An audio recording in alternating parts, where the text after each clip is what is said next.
God, I was out to lunch with a bitch the other day. And she was looking at me and she goes, you know, Tanya, I just have to say, you're getting a little bit old to get by on your natural good looks. Have you considered a little makeup? Oh yeah, the brass balls on this bitch. The brass balls on this bitch. I had no choice but to look her in the eye and go, fuck you, Mom. God damn, they get lippy in their 70s. They get so fucking lippy. Jesus Christ. Yeah, I mean, she's right. I am getting old. I'm going to be 52 in another couple weeks. It's just, you know, yeah, don't applaud for that. It is not an achievement. I didn't do anything. I just failed to die. I just keep waking up. I just, in spite of all my best efforts, I just keep fucking waking up. It's a terrible tragedy. It's a terrible tragedy. And then there's no primer for aging. There's nobody sits you down and goes, look, this is what's going to happen. This is what's going to happen. Here's the facts. I'm here to educate. I see some beautiful young people here tonight. What you are right now will still be there 30 years from now. You're like a wall with just layers of paint on you, and it's just another layer and another layer. Your previous personality is still there. So I wake up most mornings and I'm still 16 until I move. And that's when you spin that wheel of pain, that fun little roulette wheel. What's gonna hurt today? Usually it's my hip, because I broke it, or a knee, because I was in a car accident, or my ankle, or my arm from jiu-jitsu. Yeah, I do martial arts. But every once in a while there's a surprise in this selection. A couple days ago, woke up, felt great, moved, and I felt a stabbing, incredible pain in my asshole. In my asshole. Let me make it clear. I had done nothing untoward with my asshole in the last 24 hours. Nothing unusual coming out, nothing unusual going in. So there was no reason for it. But we're talking about like a debilitating level of pain to the point where I tiptoed into the bathroom and I did that peek of shame. Everybody's done at least one. What the fuck is going on back there? Am I bleeding? Do I have to go to the emergency room? There was nothing wrong. I could see nothing, and then over the course of the day it resolved itself. And this is what aging is. Mysterious pains popping up and disappearing, and you wondering, where in the fuck did that come from? Jesus Christ. So you're at a comedy show, so this seems like a rhetorical question. Any of you ever experienced the use of antidepressants? Woo-hoo! That's an unusual response. Most of the time it's like, yeah. Okay, I'm not going to bag on antidepressants. I got prescribed antidepressants. I was in a bad place. And my doctor was like, here's these little magic pills. Take them for 2 weeks and give me a call about how you feel, but don't Google anything. If a doctor says don't Google it immediately. Because 2 weeks in, I felt great, but I had some motherfucking questions. Side effects on these psych meds, those of you who have taken them, oh, they're super fucking fun. They are super fucking fun. I Googled mine. Fun side effect number 1, reduced appetite. Okay, don't let my current form fool you. At one point in my life, I weighed 310 pounds.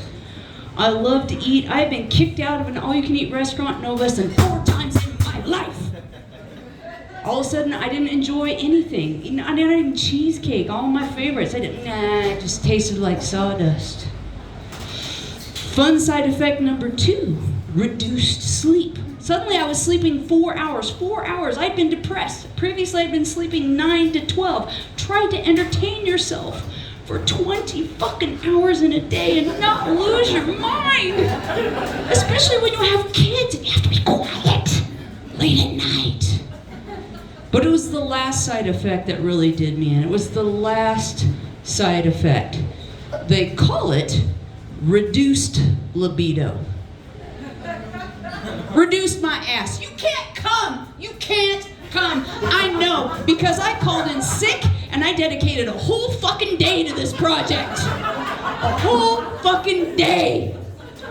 Started out with the 2-finger tango. Dun, dun, dun, dun, dun, dun, dun. Not flashy, but typically gets the job done. It's the go-to start for female masturbation. Nothing. So then I got out the little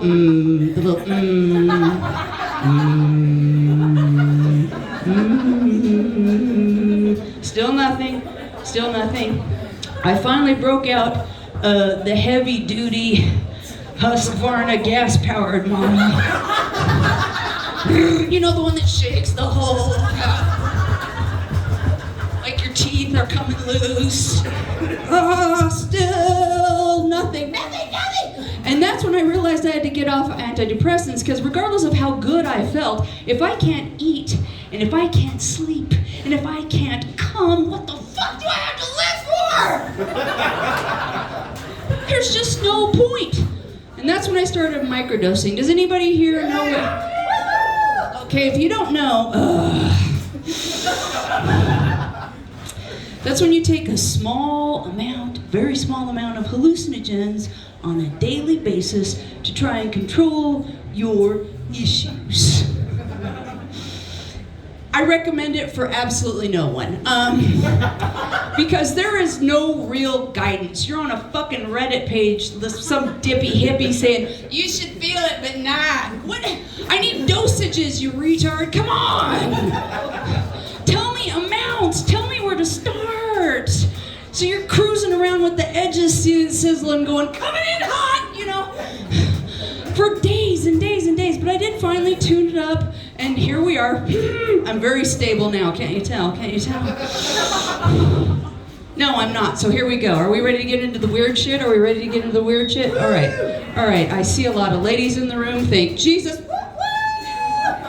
We are going to go there. We're going to go there. Are you ready? Okay. I have carried a purse for nigh on 45 years, and I still haven't figured this shit out. What about you, ladies? We've all had that experience. You're going out. You have that cute new lipstick. You know you're gonna have to reapply later, so what do? You throw it in your purse. Reapplication time comes, and you start, we all do this. Suddenly you have no fingers, you're just flippering through your purse, just flipper-handing, and you start pulling everything out in front of strangers your whole fucking life. Looking for this fucking lipstick, and you can't find it, so you fuck it, party on. You just go on with your night. 3 months later, you're looking for something completely different, and there it is. Where has it been? Where did it go? There's some sort of black magic, evil voodoo going on in these weird little bags that we carry around. And I think men sense it. Because we've all had this experience as well. Honey, where are the nail clippers? In my purse. Do they dip in? No. Your menfolk will come walking into the room holding it as far from their body as possible with that shattered look on their face. You do it. You do it. And I think they might be right. Because not long ago I was flippering through my purse looking for something, and I found something shocking in the bottom. It was a euro coin. I haven't been to Europe since before most of you were born, and they didn't even have euro coins then. They didn't even have them then. Somebody was like, oh, you got it as change. No. I have a coin purse in my purse where I put my change, a purse within a purse, a little bit of purse inception going on, I know. But there was no reason for this to be in my purse. And that's when I had my revelation, nay, dare I say, my epiphany.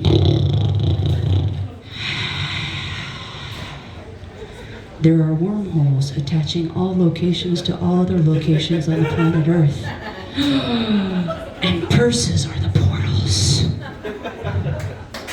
So while I'm staring at this euro coin, there's some baffled bitch in Berlin looking at my Winco receipt going, where the fuck is Boise, Idaho? And this is amazing information, ladies. This is amazing power that we have, that we carry on our shoulders every fucking day. What do? We need to tell the menfolk. Why? Because of NASA. It's mostly men. And we have determined that men are frightened of purses, probably for a good fucking reason. And what are they trying to do at NASA? Go to Mars. With big fucking rockets. When they don't need to. They just need to send a really big fucking purse. Build another one down here, cram it full of shit, and wait.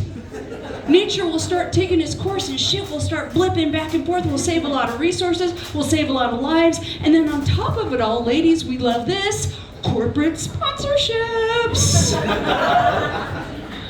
Going to Mars by coach with the little horsies wearing the old-fashioned space helmets, like Buck Rogers helmets. It would be whatever. Okay, that's fine. That's fine. I have some other interesting theories. I am single, like most comedians, but I'm a little bit different in that I am intentionally abstinent. I have made the choice, no more. Now, with this gray hair, you see these young gals, they think, especially in Idaho, it might be religious, or I might be judging you for your potentially slatageous ways. No, not at all. Because I have a theory that happened one day when my microdosing was a little too macro, let's admit it. That pussy availability is an eternal continuum. The amount of pussy that gets pounded tonight is the same amount of tuna that will get towed to Pound Town tomorrow night and on through eternity. So what that means is once I retired, there's some unfortunate young ladies picking up my slack. So there's no sluts in the house. There's just some workhorses out there. Because back in the day, I used to sling puss like a motherfucker. We're talking like shooting it across the bar like a wet rubber band. I'm telling you, there have been more loads dumped here than at a discount laundromat.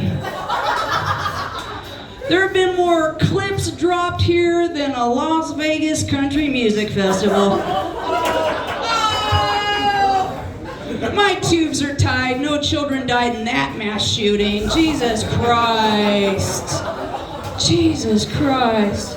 Simmer the fuck down. Simmer the fuck down. I was very indiscriminate, and recently we were having a conversation with a friend of ours, and they were like, what was Tanya's type previously? And he was like, a pulse. Which wasn't entirely accurate. I was attracted to personalities, and personalities can be attached to interesting units, and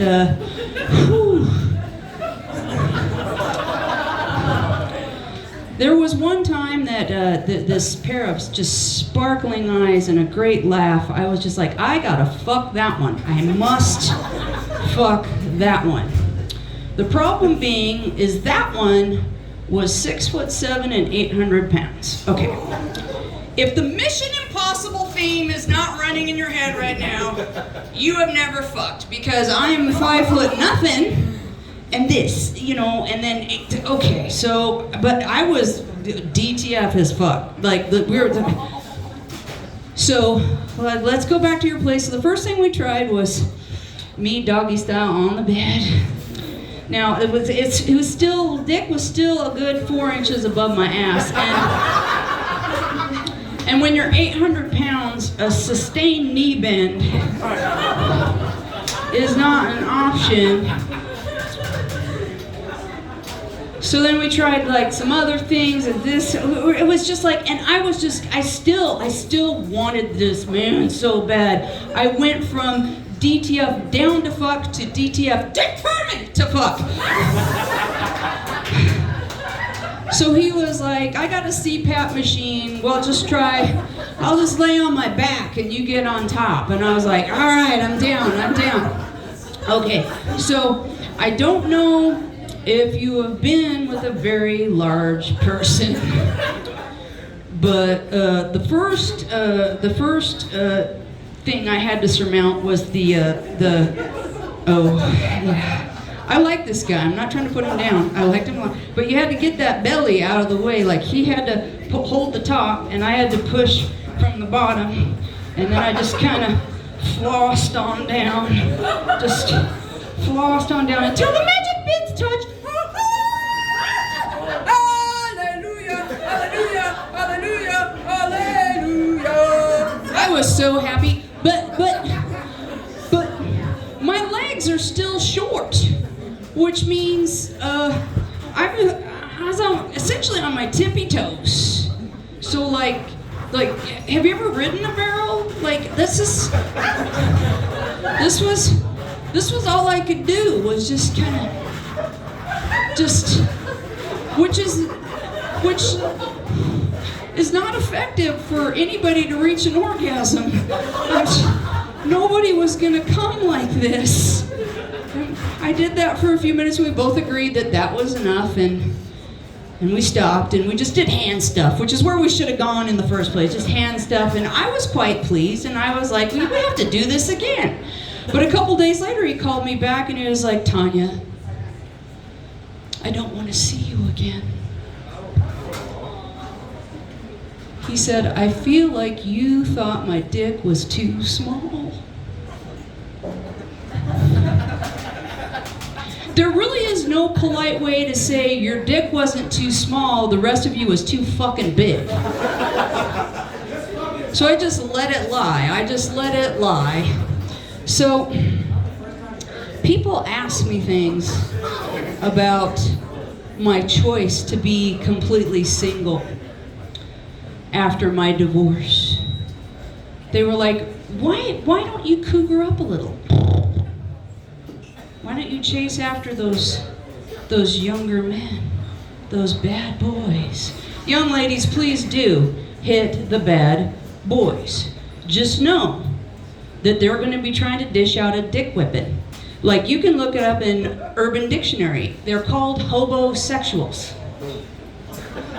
They're fucking you for a place to live.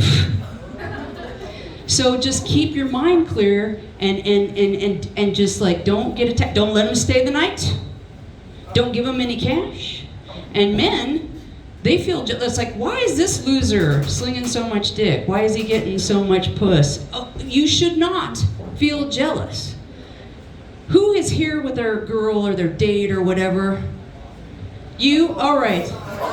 Oh, you look like a homosexual is what you look like. The backwards fucking hat, white t-shirt. Yeah, whatever. You ain't here with a fucking date. You're here on the bike looking for a couch to sleep on. God damn it. No. If you're here with a date, just look at your lady and think of the fact that if the next time you guys like poof, poof, made magic, if you didn't please her well enough, you would be homeless. So don't ever be jealous of those guys. And yeah, I did cougar up for a little bit. And nothing personal, because there's a lot of younger men in the audience, but this is some mature puss I'm rocking right now. And I found younger men to be exactly like the pockets in women's dress slacks.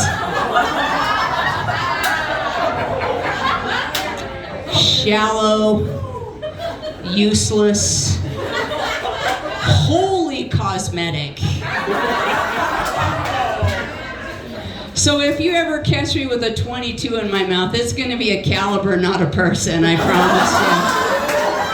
I promise you. Whew, I'm getting sweaty. I should have brought up some water. Okay, so fine, Tanya, fine. We understand the younger man issue. Why don't you date guys your age? Really? Have you met men that are single over the age of 50? If they're single over the age of 50, there's usually a goddamn reason. Oh my God. And dating over 50, it's exactly like buying a jigsaw puzzle at a thrift store. I guarantee you there's some pieces missing. And once you assemble it, the picture you end up with doesn't match what's on the box. I bought into a basket full of kittens, and what I got was an emotional tornado tearing apart my personal trailer park. No, thank you. And some of the things that single older men say is just ridiculous. I was recently hanging out with a single homie, 55, and he was like, you know what, Tanya? I'm tired of fucking these grannies with their pancake titties. Bro, you're 55. That's what's available for you. If you think you're gonna be tagging a 18 to 20, you're delusional. I don't care how nice your car is, you know.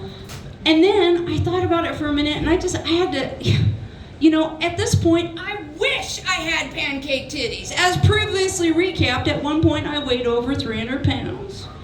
I've also breastfed a number of children. My titties are more like a non-Newtonian fluid at this point. Like, if I don't have aggressive pressure on these bitches, they just flow. They'll just flow. And I have to sleep with a sports bra on. Another aging tip, young ladies. Because if I don't, I'll wake up with a titty wrap 3 times around my body, nipple in my asshole. Bitch, what you been doing? I did not consent to this activity. It's just crazy. It's just crazy. And then summertime, it's hot. I've got lots of very much younger friends that are like, Tanya, you should go out without a bra. It's so liberating. It's so refreshing when it's hot. With these titties, are you insane? One of them would wander off and start booking flights on kayak, for fuck's sake. Typically, women in their 50s lose titties to breast cancer. I'm gonna lose one to curiosity and boredom. It's like, this bitch never takes me anywhere. We never get sucked or cupped or tickled or nothing.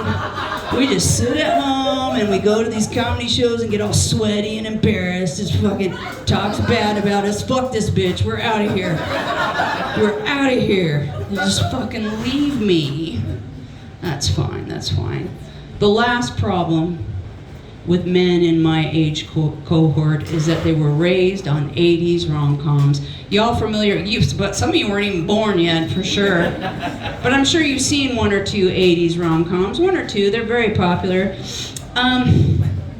Yeah, typical plot line in 80s rom-coms is girl says no, boy takes it to mean they should try harder.